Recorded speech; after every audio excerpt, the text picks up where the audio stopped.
Bonsoir à tous Bonsoir. et bienvenue. Alors aujourd'hui on est mardi et qu'est-ce qu'il y a le mardi? La série du mardi. La série du mardi depuis notre canapé. Donc moi c'est Olivier. Moi c'est Véro. Et bienvenue chez nous. Bienvenue à tous. Donc on voulait, donc ça c'est le 3e épisode déjà de notre série hebdomadaire. Et cet épisode s'intitule Les bénévoles en raffolent. Les bénévoles en raffolent. Vous allez deviner forcément de quoi on va parler. Qui dit bénévole dit association. Association. Donc ce soir, on va partager avec vous un peu notre expérience associative et vous expliquer un petit peu quel est notre parcours, qu'est-ce qu'on a pu faire pour des associations et surtout quels sont les écueils qu'on a pu rencontrer principalement au niveau financier. Alors, petit rappel des règles juste avant qu'on attaque le sujet. Quelles sont les règles? Donc, évidemment, on ne cite pas le bon plan dont on fait partie. Ouais. Vous le savez, donc on peut juste l'évoquer. Et bien sûr, si vous avez des questions pendant dans tout ce qu'on va dire, en fait, n'hésitez pas à les poser. Si vous avez des commentaires, c'est toujours les bienvenus. Et puis, si vous arrivez, mettez-nous un petit message pour nous faire un petit coucou. Ça fera plaisir. Avec plaisir. On est là pour une petite demi-heure aussi. Oui, voilà, pardon. On va être là entre une demi-heure et 45 minutes. Voilà. Ça dépend à quel point on a faim, parce qu'on n'a pas mangé. C'est ça. Mais on ne voulait pas manger dans le canapé. Et par rapport à vos questions devant vous. Et ça va dépendre de questions. Non, on vous rassure, évidemment, on essaiera de tenir le timing. On n'est pas à 5 minutes près. L'important, c'est qu'on soit dans le partage, qu'on vous raconte notre histoire et que vous nous posiez les questions et qu'on y réponde en direct. Voilà. On attaque? C'est parti. Eh bien, c'est parti. Alors, pourquoi on voulait parler du monde associatif? On voulait parler du monde associatif parce que ça nous parle beaucoup et on a toujours essayé d'avoir globalement un impact positif pour les gens autour de nous. Parce que faire plaisir, ça nous fait plaisir, tout simplement. Et faire du bien, ça nous fait du bien. Typiquement, par exemple, moi, j'ai commencé très jeune, j'étais dans un mouvement de jeunesse, voilà. Entre 15 et 17 ans. Donc voilà, c'est là où un peu je me suis forgé ma conviction que la solidarité, c'est quelque chose qui marche au quotidien. Et puis après, j'ai rencontré Véro. Ouais, on s'est connus, tu faisais partie de ce mouvement. En effet, j'avais même participé un petit peu. Après, c'est vrai que c'était super sympa, il y avait une belle ambiance. On était venu à la fête, surtout. Ouais. C'est parce qu'il y avait une grosse fiesta qu'elle est venue. Mais... à Paris, en plus, c'était cool. On était voir Axel Red, je me souviens, en concert, c'était sympa. Ouais, mais c'est vrai que tu avais vraiment ce côté aussi communauté qui était super sympa. En fait, c'est ça aussi dans une asso, c'est qu'on est tous réunis autour soit d'un sport ou soit d'une cause.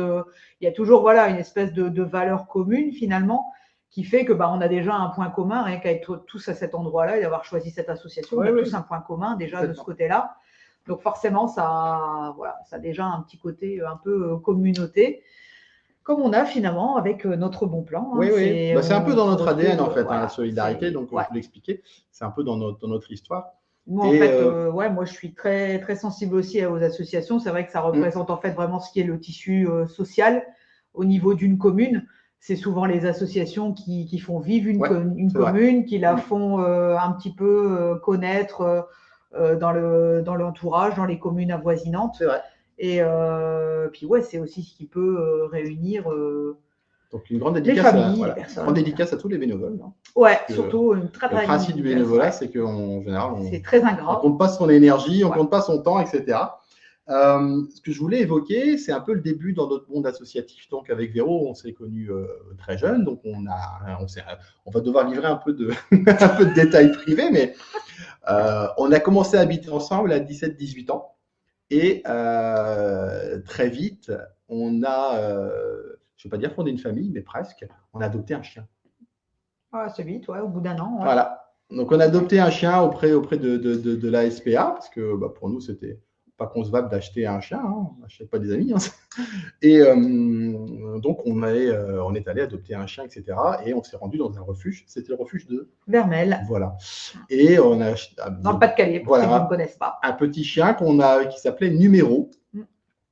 Et qui s'était retrouvé là, en fait, il avait 9 mois, il s'était retrouvé là parce que sa maîtresse était malheureusement décédée et les enfants ne pouvaient pas le garder. Donc, il s'est retrouvé au refuge à 9 mois. Donc, on a eu la chance de l'avoir super jeune quand même. Alors, ce qu'on voulait vous dire, c'est que être au contact de gens de la SPA, ça nous a permis de voir un petit peu les difficultés qu'ils avaient.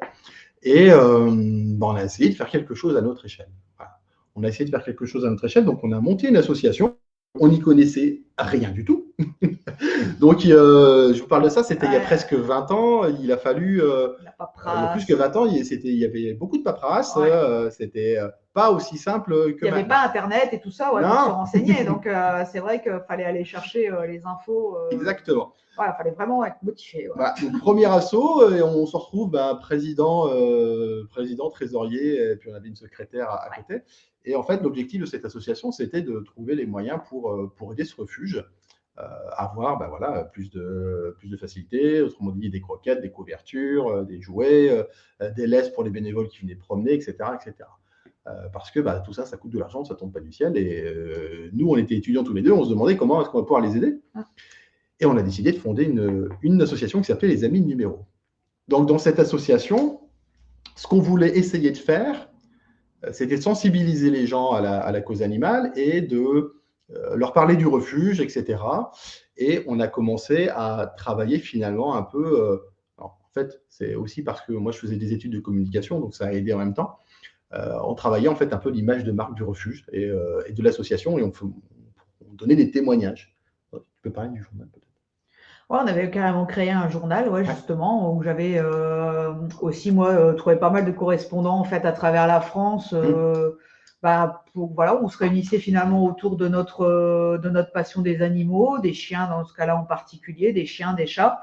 C'était l'ancien réseau social, quoi, finalement, la correspondance par écrit, par voie postale, donc on recevait des belles lettres et tout, c'était sympa.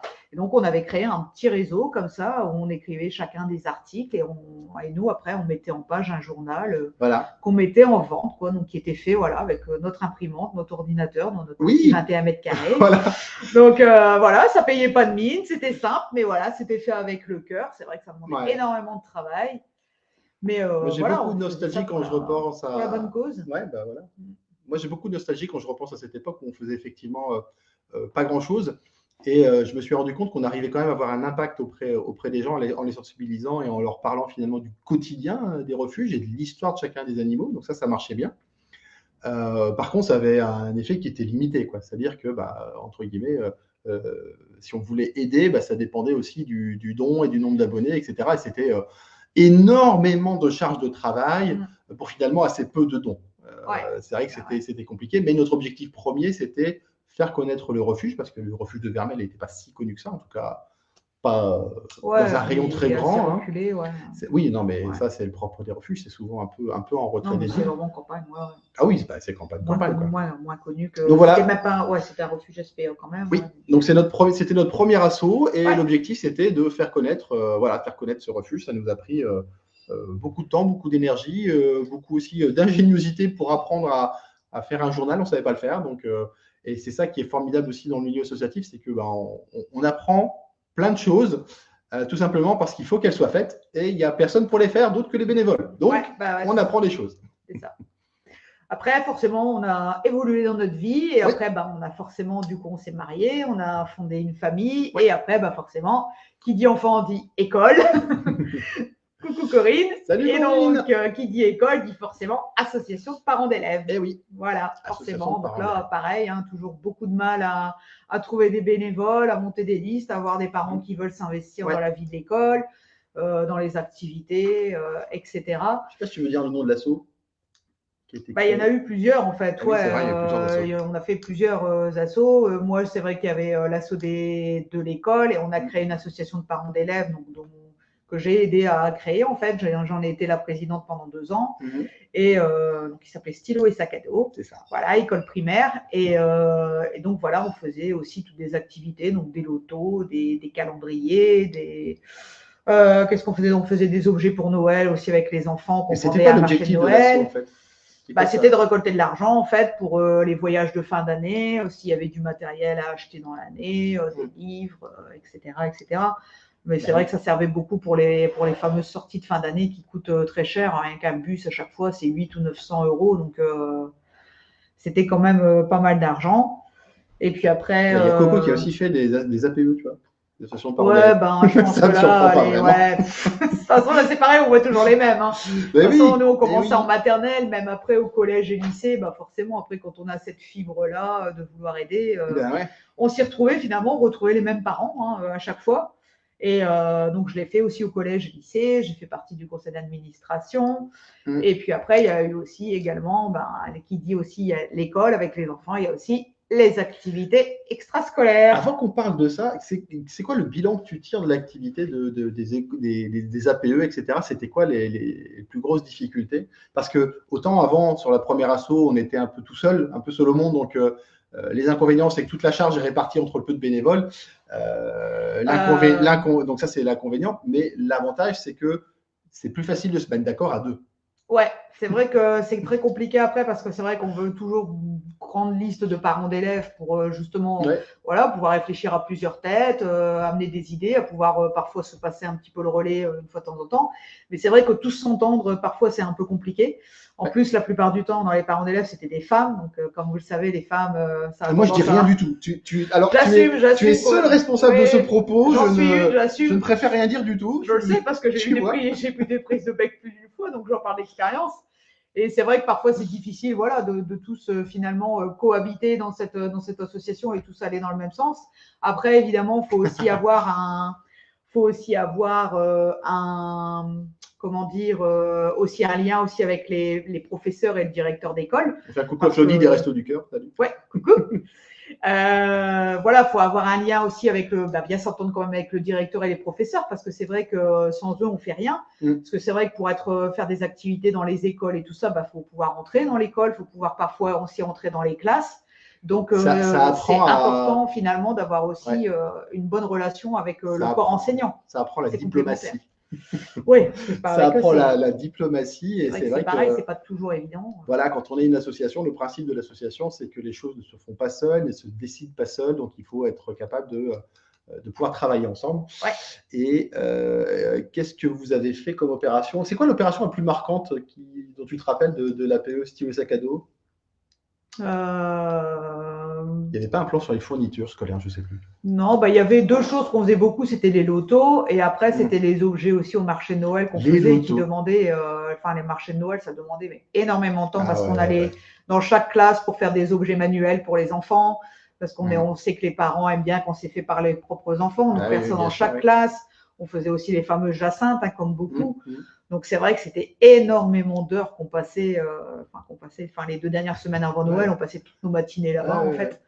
Et après ça faisait quand même des bons moments de partage, parce qu'on se retrouvait autour d'un café, on faisait ensemble, et c'est des bons souvenirs. Si vous aussi vous avez vécu des moments de galère où vous vous retrouviez entre bénévoles à plus compter les heures, à pas regarder l'heure qu'il est, à vous faire engueuler par vos conjoints quand vous rentrez tard parce que vous étiez en train de préparer l'événement du lendemain. Le repas n'est pas prêt. Voilà, donc on sait ce que c'est. On a fait aussi, moi pendant ce temps-là, je faisais aussi du sport. Donc en fait, moi je suis judoka à la base. J'ai fait d'autres sports, mais j'ai surtout fait du judo. Et j'étais licencié dans un club, le club d'Auchel, dans le Pas-de-Calais. Salut Nicolas, salut Flo. Une chose en amenant une autre, à force de partager beaucoup de choses avec les bénévoles, on devient soi-même bénévole. Ah, salut Prissou. Coucou Priscilla. Et donc voilà, après, j'ai pris au fur et à mesure des responsabilités dans le bureau et j'ai fini par devenir président du bureau, président du club. Donc quand vous êtes dans un club sportif, le poste de président, c'est vraiment très chronophage. C'est très stressant, c'est très chronophage. Et je ne vous cache pas que c'est un peu le poste dont personne ne veut, parce que vous avez surtout tous les problèmes. Tu remplaces Teddy Riner? Non, je pense pas, Priscilla. J'ai pas. Non, mais je veux le garder en vie. Je peux pas. Il me manque quelques kilos pour remplacer Teddy Riner, je ne le cache pas. Et je parle pas de tout le talent. Bonsoir Florian. Merci d'être là. Bonsoir Florian. Ah oui, mais parce que regarde, ça c'est pris. C'est toujours une vanne pour nous, c'est sympa. Donc voilà, donc le quotidien d'un président de club, c'est effectivement les cours, c'est discuter avec les parents, parler des problèmes, régler tout ce qui est relation avec la mairie, sur la gestion des salles de sport, sur les calendriers, sur les événements, etc. Ça demande beaucoup de temps. Tout ce qui est demande de subvention aussi, à chaque fois. Ah oui, alors ça, c'est un cauchemar. C'est compliqué au niveau de la paperasse. C'est un cauchemar. Alors, à la limite, non, il y a les subventions municipales, donc ça, c'est pas le plus compliqué. Ça passe. Mais il y a d'autres subventions, qu'elles soient fédérales, départementales, régionales, nationales, ou quand vous montez même un dossier, par exemple, pour les Jeux Olympiques, parce que souvent, il y a des budgets qui sont développés pour ça, débloqués pour ça. Bon, je ne parle pas du CNDS, parce que moi, c'était le CNDS à l'époque, mais ça n'existe plus, ce dispositif. Mais déjà, à l'époque, le dossier était comme ça, quoi. C'était hyper compliqué. Donc, ouais, c'est vraiment. Il faut vraiment être motivé quand on monte un dossier de subvention pour aller jusqu'au bout. Hein. Ça, c'est clair que. C'est sûr, franchement, je tire mon chapeau aux bénévoles. On a été, moi, c'est vrai qu'actuellement, ces dernières années, j'ai un peu arrêté parce que j'ai donné énormément pendant plus de 10 ans. Donc là, j'ai levé un petit peu le pied. Mais c'est vrai que les bénévoles, là, actuellement, sur toutes les assos qu'il y a. Trop de dossiers. Je pense que Claudie, qui est Resto du Cœur, elle est aussi noyée. Trop de dossiers. Mais c'est vrai que nous, on a une commune aussi, on a de la chance d'avoir énormément d'associations. Et puis, sans les bénévoles, de toute façon, une asso ne tourne pas. Quoi. Donc, franchement, chapeau bas. C'est une richesse. C'est un tissu associatif dans une ville, c'est une richesse. Il faut savoir l'exploiter et l'aider. Ce qui est plus compliqué pour ces associations, c'est trouver un moyen de financer finalement leurs actions. Donc ça fait une excellente transition pour savoir, vous allez certainement vous demander, pour ceux qui ne connaissent pas notre bon plan, pourquoi on vous parle des associations, quel est le rapport. Il se trouve que justement, le rapport, c'est que les associations peuvent également profiter de notre bon plan. Parce que là, vous savez donc que nous, en tant que particuliers, en tant que consommateurs, on peut rejoindre ce bon plan et c'est aussi valable pour les associations. Oui, mais il y a une grosse différence. Il y a une énorme différence, c'est que pour les associations, l'adhésion est gratuite, 100% gratuite et à vie. Nous, on doit payer une adhésion annuelle qu'on doit renouveler tous les ans, tandis que l'association, elle s'inscrit au départ et elle est là à vie. Voilà. Donc, c'est ça le super avantage. Donc, une association, elle peut finalement que gagner, elle ne peut rien perdre du tout. Non, mais on ne perd pas de toute façon. Donc, ça, de toute façon…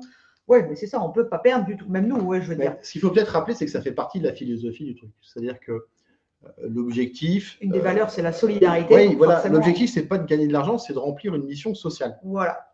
D'accord ? Cette mission sociale, elle va se traduire finalement en finançant les projets des associations et en trouvant le moyen de dégager un peu de budget, etc., sans pour autant léser les membres du bon plan et que ce soit… le but, ce n'est pas de prendre à l'un pour donner à l'autre. Voilà. Ce n'est pas ça. Le but, c'est de jouer la solidarité et ensemble, on a plus de poids et ça nous permet d'avoir plus d'impact pour les associations. Je ne sais pas si on peut expliquer un peu globalement comment ça marche, ce sponsoring associatif. Ouais, on est une grande famille, Priscilla, tu as raison. En fait, ça marche, n'importe qui, en fait, peut aider une association quand on est membre de ce bon plan. Tout le monde ne peut pas faire entrer des associations, ça faut avoir une adhésion particulière. Mais après, quand on fait tous nos courses, en fait, on aide tous une association sans même sans le décider, parce que c'est finalement ce bon plan qui est fait automatiquement pour que dès que vous faites un achat, il y a un pourcentage qui est reversé à une association. Donc, c'est ça qui est génial. Il n'y a rien qui sort de votre poche à vous. Il n'y a pas d'avantage financier ou d'avantage de fidélité qui est pris à vous. C'est en fait notre bon plan, notre grossiste qui offre ça lui-même sur sa propre marge bénéficiaire. Parce que ça existe sur d'autres sites marchands. Vous avez des sites marchands où on vous dit, par exemple, est-ce que vous souhaitez, même sur des sites où vous faites du drive, par exemple, on va vous mettre un petit message. Est-ce que vous souhaitez arrondir à l'euro supérieur pour aider une association ? Et souvent, on vous dit, vous avez le choix entre… soit vous n'avez pas le choix, soit vous avez le choix entre 3 associations. Soit est-ce que vous voulez rajouter 1 euro, etc. à la fin du panier. Mais en fait, du coup, celui qui finance, c'est vous. Oui, d'accord. C'est nous qui rajoutons 1 euro. Tandis que là, ce n'est pas financé par vous. C'est-à-dire que si vous achetez, je ne sais pas moi, si vous achetez 100 euros, vous payez 100 euros. Point. Ça ne change rien au fait que de l'argent est donné systématiquement aux associations. Donc, ce sponsoring, il est aléatoire, c'est-à-dire que sur l'ensemble des consommateurs, donc on est presque 200 000 dans ce bon plan, sur l'ensemble des consommateurs, à chaque fois, il y a un petit pourcentage qui est prélevé et qui rentrera pas dans les caisses de la société. 8%. 8%, voilà, qui sont prélevés et qui ne rentreront pas dans les caisses de la société, mais au contraire, qui seront dispatchés sur l'ensemble des associations partenaires. Donc, il y en a plus de 4000 maintenant. Oui. Donc, plus de 4000 associations en France et de façon aléatoire. Mais alors, moi, je suis consommateur de ce bon plan. Je l'utilise régulièrement.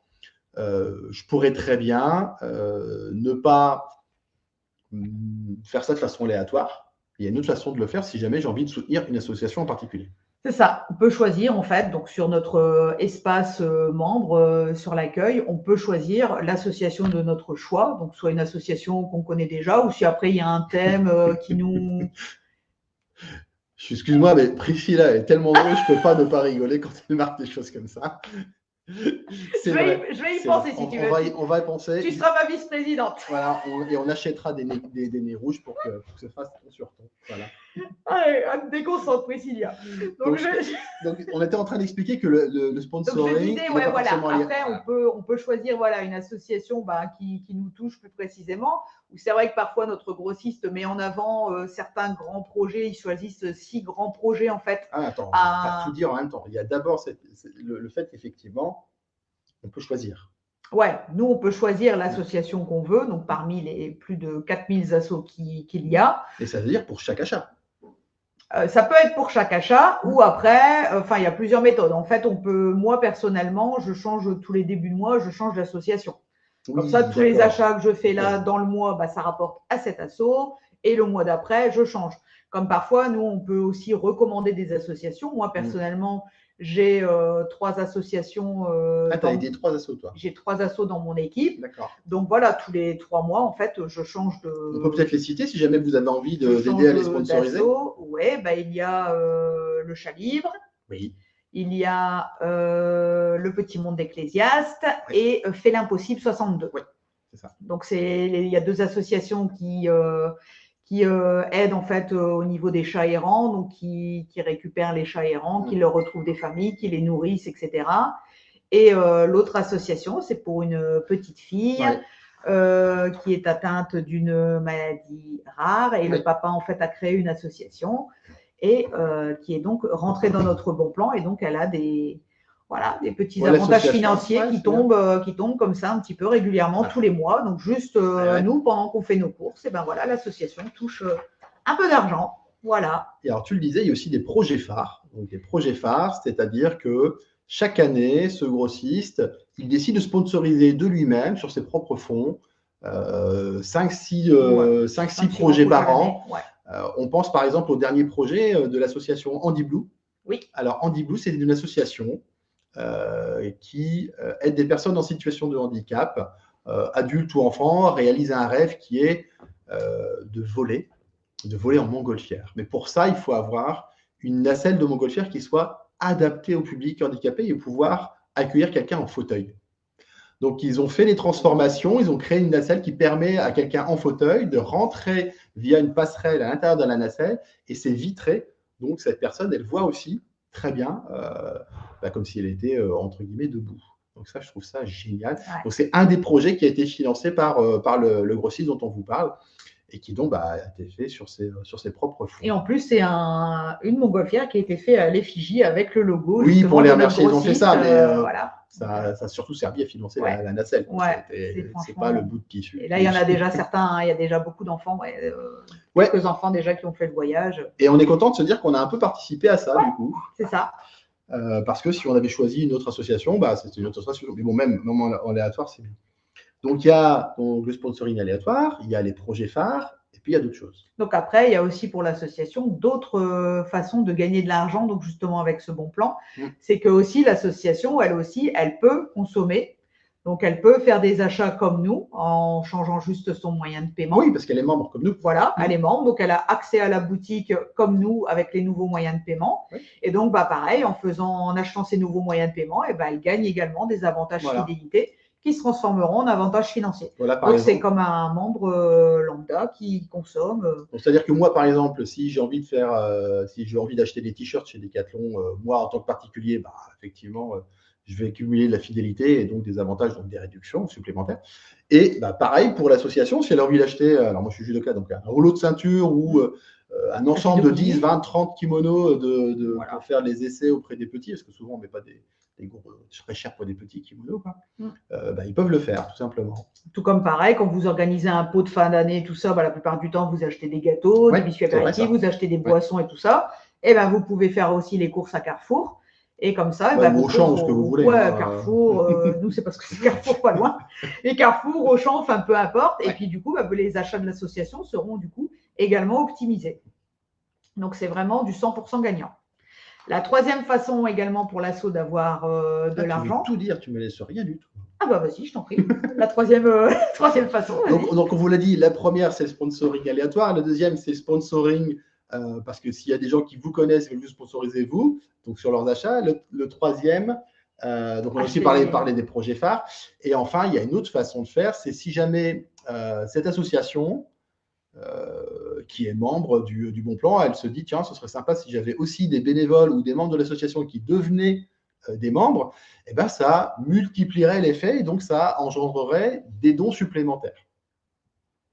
C'est-à-dire, par exemple, je ne sais pas, on a un club où les membres du bureau s'inscrivent et décident d'utiliser le Bon Plan de façon régulière. Bah, les membres, c'est génial, ils l'utilisent, ils ont la fidélité, c'est rentable pour eux, ils sont contents. Et en plus, ça aide leur association. Donc, c'est double BDF, entre guillemets. Hein. On aide son association en faisant ses courses et ses achats habituels. Ouais, c'est ça. Génial. Parfois, quand l'asso fait une carte à case ou des billets de tombola, etc., bah là, forcément, il faut ressortir de l'argent. Tandis qu'ici, eh bien, là, juste en faisant vos courses, eh bien, vous reversez finalement de l'argent à l'association comme ça. Et ça ne vous coûte pas plus cher. Voilà. C'est-à-dire que pour reprendre l'exemple de la carte de Carrefour, bah, si on commande pour 100 € à dépenser chez Carrefour, bah, le club a dépensé 100 €.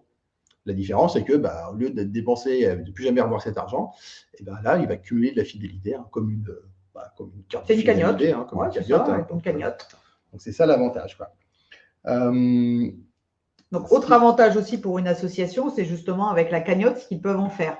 Nous, quand en tant que simple consommateur et particulier, nous, si on veut récupérer l'argent qui est sur notre cagnotte pour la verser sur notre compte bancaire, ce sont des revenus qui vont devenir imposables, forcément. Tant que ça reste sur notre cagnotte, c'est non imposable. Oui. Si ça arrive sur le compte bancaire, forcément, ça devient imposable.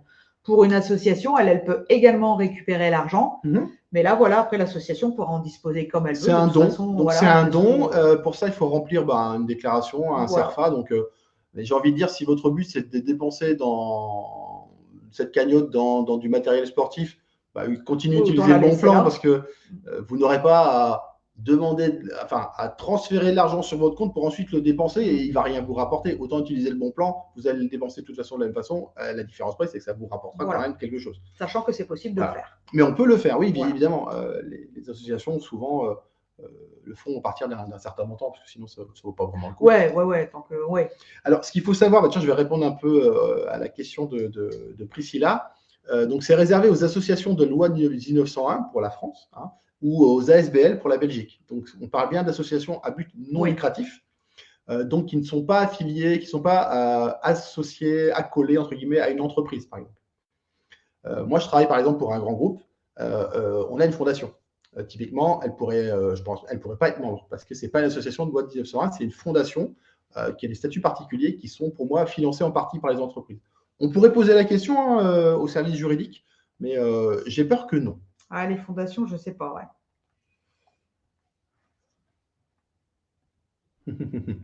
Après, il faut voir par rapport à leur statut. Pour moi, c'est vraiment lié au statut parce que vous devez déposer le jour où une association a envie de participer à ce Bon Plan et gagner de l'argent sans rien faire.